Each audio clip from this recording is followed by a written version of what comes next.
Ya, Anda kembali di Anyus Pagi bersama saya Yasmina Tania. Pemirsa, razia pedagang kaki lima yang digelar petugas Satpol PP di kawasan Senen, Jakarta Pusat diwarnai amukan sejumlah pedagang. Aksi protes keras yang nyaris berujung baku hantam itu sebabkan tidak adanya surat peringatan sebelumnya.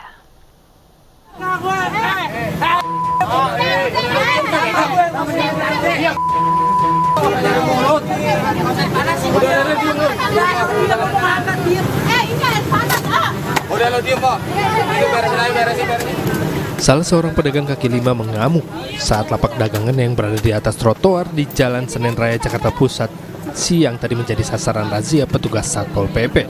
Tak hanya meracau hebat memaki petugas, pedagang ini bahkan nyaris menyerang petugas. Beruntung, sejumlah pedagang lainnya berhasil melerai dan mencegah bentrokan terjadi.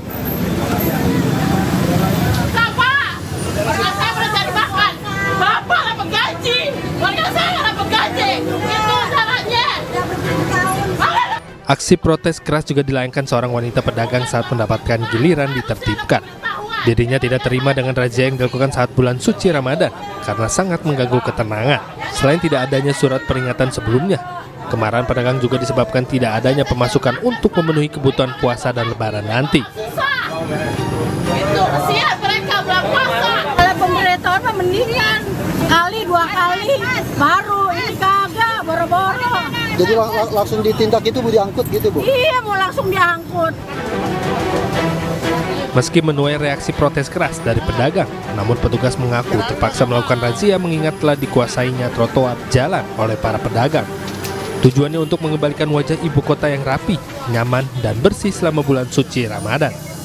Jadi terdapatnya para pelaku atau warga yang menempati trotoar maupun badan jalan, ya. Dan ini memang hal yang biasa tiap tahun, tapi sudah semakin semrawut. Buktinya kita lihat sendiri, lihat sampah di mana-mana, trotoar diokupasi, ya tentunya kita harus bertindak.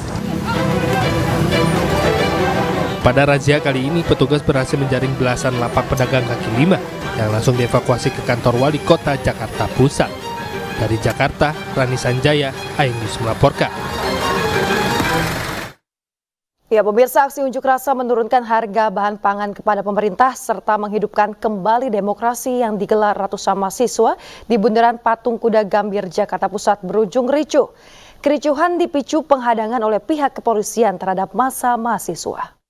Revolusi, revolusi, revolusi, revolusi, revolusi, revolusi, revolusi, revolusi.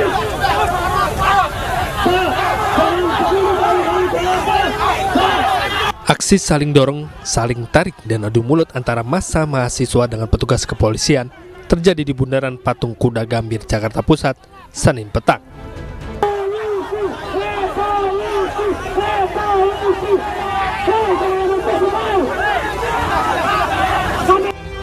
Sejumlah mahasiswa yang berada di barisan paling depan berusaha menerobos barikade polisi agar bisa melanjutkan aksinya di depan istana.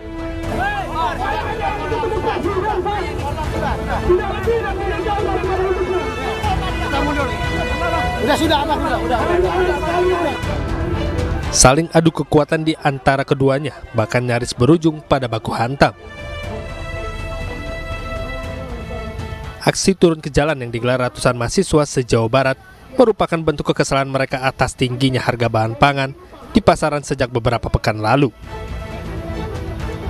Selain itu, persoalan lain yang disoroti mahasiswa adalah telah cederanya demokrasi di tanah air sejak pemilu 2024 digelar. Massa mahasiswa pun mendesak pemerintah dapat bekerja nyata, menurunkan harga bahan pangan agar tidak terus menyengsarakan masyarakat, serta mengembalikan marwah demokrasi serta kebebasan berpendapat di tanah air. Dari Jakarta, Rani Sanjaya, iNews melaporkan. Ya, pemirsa, jelang pengumuman hasil rekapitulasi pemilu, ratusan orang berunjuk rasa di depan kantor KPU. Unjuk rasa ini turut dipimpin ex-Danjen Kopassus Majen Purnawirawan Sunarko.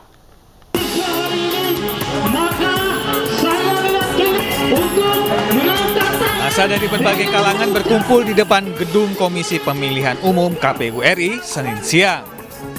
Massa yang menamakan diri Aksi Nasional Gerakan Masyarakat Sipil Selamatkan Demokrasi Indonesia berunjuk rasa memprotes dugaan kecurangan pemilu 2024. Massa menilai kecurangan pemilu 2024 sangat jelas terlihat dan sangat masif.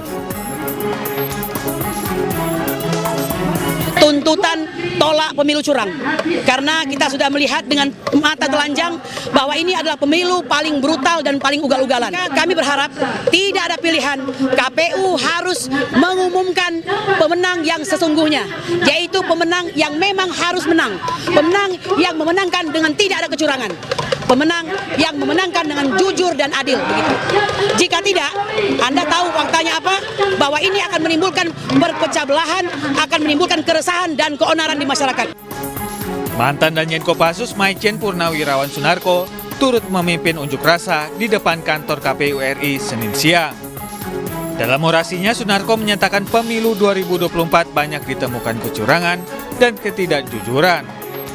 Dalam aksi unjuk rasa ini, massa membawa 4 tuntutan, yakni meminta Presiden Jokowi mundur, mendiskualifikasi pasangan Prabowo Gibran, meminta audit Sirekap KPU, dan mengadili seluruh komisioner KPU RI. Rencananya unjuk rasa ini akan digelar selama 3 hari dengan puncaknya pada 20 Maret 2024. Dari Jakarta, tim liputan iNews melaporkan. Komisi Pemilihan Umum sedang merampungkan rekapitulasi perolehan suara nasional pemilu 2024. Tersisa 5 provinsi yakni Jawa Barat, Maluku, Papua, Papua Pegunungan, dan Papua Barat.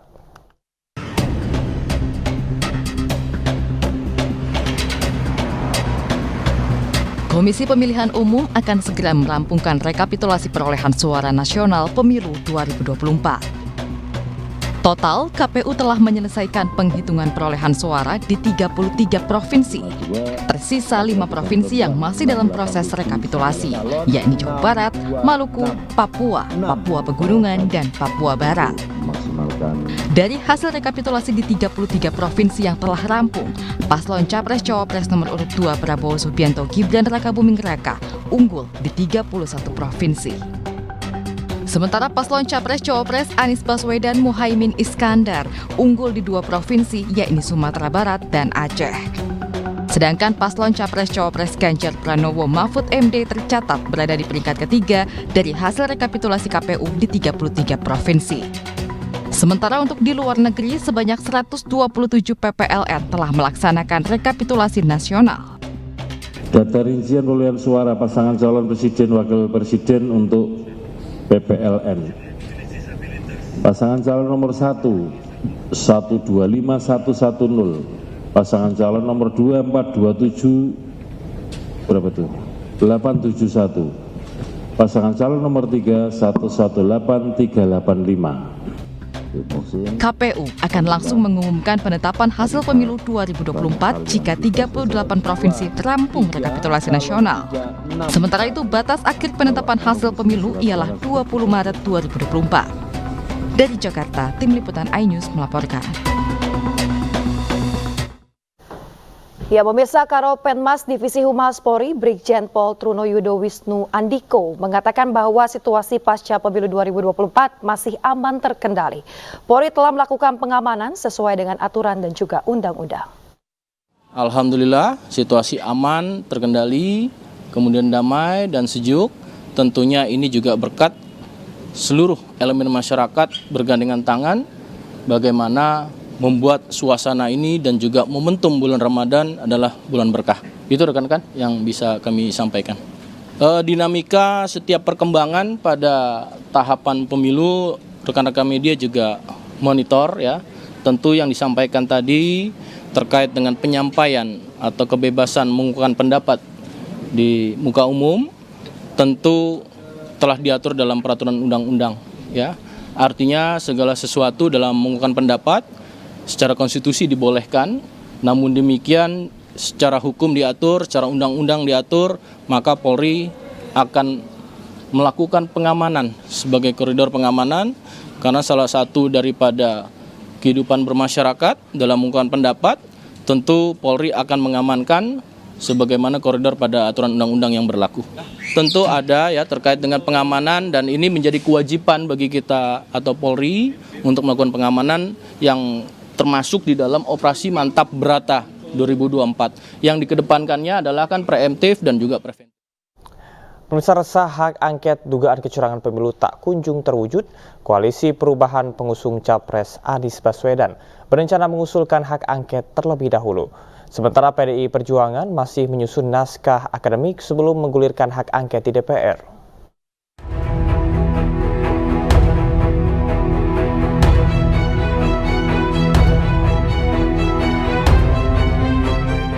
Koalisi Perubahan pengusung Capres Anies Baswedan berencana mengusulkan hak angket dugaan kecurangan pemilu di DPR lebih dahulu. Ketiga parpol itu adalah Partai Nasdem, PKB, dan PKS. Mereka resah lantaran usulan hak angket terkesan lambat dan tak kunjung terwujud. Ketiga parpol berharap bisa benar-benar sejalan dengan PDI Perjuangan dalam menggulirkan hak angket di DPR. Kalau saling menunggu, mengapa kita tidak mulai saja? Jadi kalau hanya mengusulkan, saya ulang ya, kalau hanya mengusulkan 25 nama lebih dari satu fraksi, kita kan bisa bertiga. Kalau ide ini diterima, kami berharap bertemu PDIP di paripurna. Ya dong. Berarti itu artinya begini, kita rasional. Kalau kami terus yang maju, hanya kami bertiga ini tidak bakal menang. Sebaliknya juga, kalau PDIP sendiri yang maju tidak bakal menang. Tapi kalau tunggu-tunggu begini nggak ada yang mulai, kami akan ajukan usul. Para sekjen akan ajukan usul kepada pimpinan. Bagaimana kalau kita mulai, pengusulannya kita yang mulai, tiga partai ini. Sementara itu, PDI Perjuangan telah menyusun naskah akademik sebanyak 101 halaman terkait implementasi sejumlah undang-undang yang berbau penyalahgunaan kekuasaan dan pelanggaran hukum. Naskah disunting langsung oleh Cawapres nomor urut 3, Mahfud MD. Menurut Mahfud, Ketua Umum PDI Perjuangan Megawati Soekarno Putri serius mengawal hak angket meski tidak turun tangan langsung. Tadi saya katakan Bu Mega itu bukan tidak mau memimpin. Jangan dibilang Bu Mega diajak memimpin lalu tidak, bukan. Bu Mega itu mau. Tetapi ini belum saatnya karena perkembangan politik itu masih dinamis. Masih banyak yang akan terjadi. Jadi Bu Mega itu menganggap untuk angket dan hukum itu langsung jalan aja, lurus, tegas gitu. Tapi itu sebenarnya belum perlu turun tangannya Bu Mega untuk memimpin itu. Bu Mega masih menunggu situasi yang lebih konkret dilihat dari berbagai aspek. Jadi jangan ditulis Bu Mega tidak mau memimpin angket. Belum turun, itu urusan angket, itu urusan teknis anggota DPR. Belum lama ini 50 tokoh masyarakat dari berbagai kalangan juga mendorong para ketua umum parpol untuk segera mengajukan hak angket. Mereka menulis surat kepada Ketua Umum PDI Perjuangan, Ketua Umum PKB, Ketua Umum Partai Nasdem, Sekjen PKS, dan Ketua Umum P3. Hak angket adalah salah satu hak yang dimiliki DPR untuk menyelidiki pelaksanaan undang-undang atau kebijakan pemerintah yang menyangkut hal penting, strategis, dan berdampak besar bagi bangsa, negara, dan rakyat. Meski hak angket tak bisa serta-merta mengubah hasil pemilu, namun hak angket diharapkan bakal membuktikan adanya praktik kecurangan dalam pemilu. Tim Liputan iNews melaporkan. Ya, pemirsa, kritis terhadap cacat demokrasi dan konstitusi di Indonesia, Guru Besar UGM Yogyakarta Profesor Kunchoro dirundung di media sosial. Tidak hanya itu saja, pakar psikologi UGM ini juga pernah didatangi orang tidak dikenal.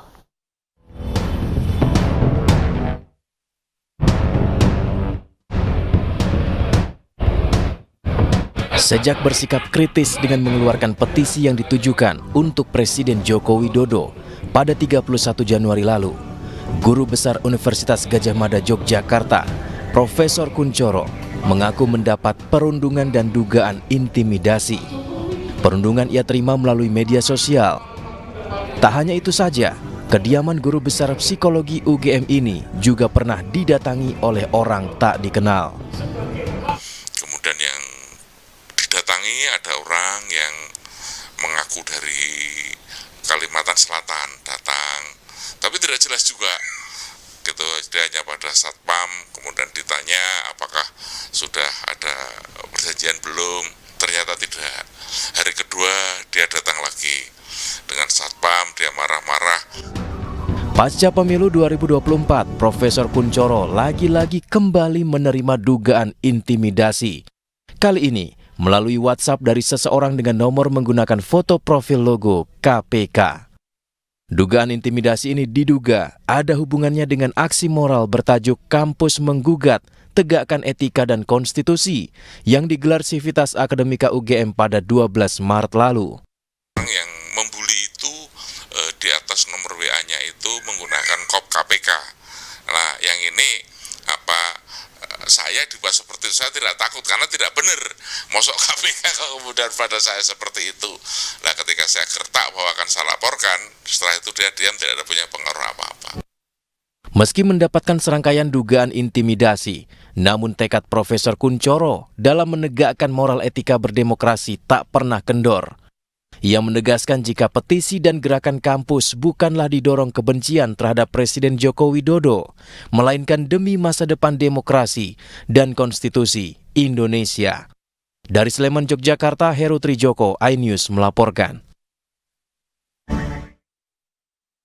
Kementerian Ketenagakerjaan menerbitkan Surat Edaran Nomor 2 Tahun 2024 tentang pelaksanaan pemberian tunjangan Hari Raya Keagamaan bagi pekerja atau buruh di perusahaan. Dalam surat edaran, Menaker Ida Fauziah menekankan pembayaran THR paling lambat 7 hari sebelum Hari Raya dan tidak boleh dicicil.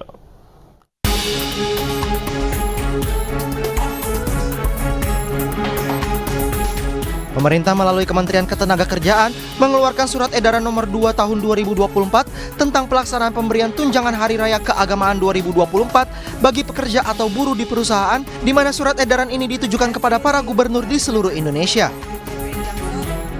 Menteri Ketenagakerjaan Ida Fauziah menekankan pemberian THR keagamaan merupakan kewajiban yang harus dilaksanakan oleh pengusaha kepada pekerja dan dibayarkan secara penuh dan paling lambat 7 hari sebelum Hari Raya Idul Fitri dan harus dibayar penuh, tidak boleh dicicil.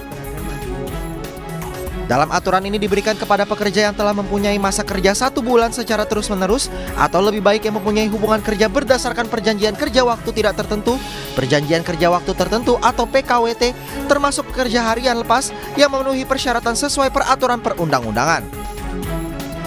Adapun bagi pekerja yang telah mempunyai masa kerja 12 bulan secara terus-menerus atau lebih, diberikan THR sebesar 1 bulan upah. Sedangkan bagi pekerja dengan masa kerja 1 bulan secara terus-menerus tapi kurang dari 12 bulan, diberikan secara proporsional sesuai dengan perhitungan masa kerja bulan dibagi 12 bulan dikali 1 bulan upah. Saya ingin menegaskan dan mengingatkan kembali hal-hal yang sudah diatur dalam regulasi yang sudah ada melalui penerbitan Surat Edaran Menteri Ketenagakerjaan tentang pelaksanaan pemberian tunjangan Hari Raya Keagamaan tahun 2024 bagi pekerja atau buruh di perusahaan.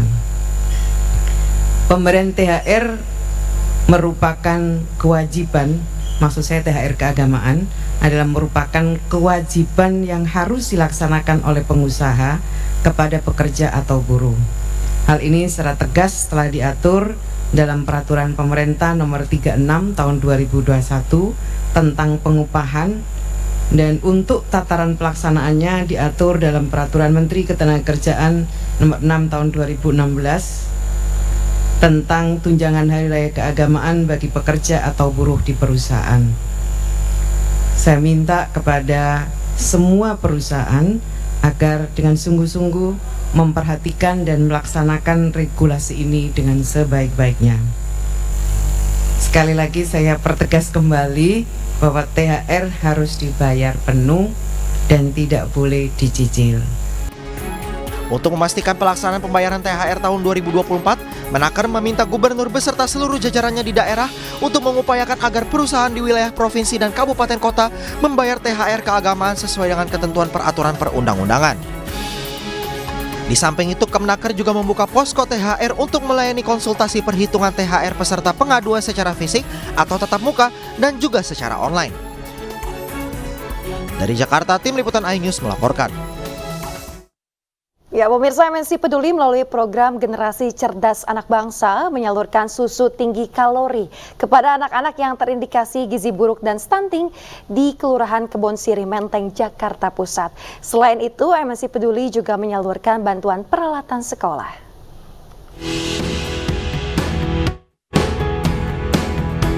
Menuju generasi emas Indonesia pada tahun 2045 perlu dipersiapkan generasi yang sehat dan cerdas. Hal ini penting untuk menjadi perhatian dengan menciptakan generasi bebas stunting dan juga melek literasi. Oleh sebab itu, MNC Peduli melalui program Generasi Cerdas Anak Bangsa mendukung program ini dengan menyalurkan susu tinggi kalori kepada anak-anak di Kelurahan Kebon Sirih Menteng, Jakarta Pusat. MNC Peduli juga membagikan langsung peralatan sekolah kepada anak-anak. Bantuan kemarin makan bergizi sama sehat ya. Sekarang susu iya. Harapannya biar nanti nggak ada anak yang stunting lagi ya, seperti anak saya gini biar tiap bulan timbangnya naik terus. Ya, semukanya kalilah mempergunakan itu dan memanfaatkannya di sekolah dan di rumah gitu. Hanya kedepannya lagi lebih memberikan bantuan-bantuan yang lebih pada orang yang membutuhkan lagi gitu. Generasi Cerdas Anak Bangsa menjadi program MNC Peduli untuk membantu mengasah kreativitas dan menambah wawasan anak-anak Indonesia. Dari Jakarta, Anissa Septiarani, Tri Julianti, iNews melaporkan.